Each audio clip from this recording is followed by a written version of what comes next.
Hi, I'm Shannon Grossi, a software trainer. I'm going to show you how to use shortcut keys to navigate through the tabs in Excel. So the trick is to just press the Alt key.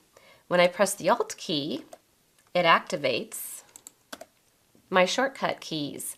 So up in the ribbon, I now have letters that represent all of the different tabs. If I wish to navigate, for example, to the Insert tab, I'll press the letter N on my keyboard.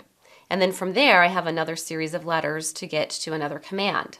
Now let's say that my intentions were to stay on the Home tab, so pressing the Escape key will take me back out. And I am going to use bold as my shortcut. So I'm going to grab my column headers and again use my Alt key. And Home is H, so I'll tap the H key. And when I look at the font group, I can see bold is 1. So all I have to do is press 1.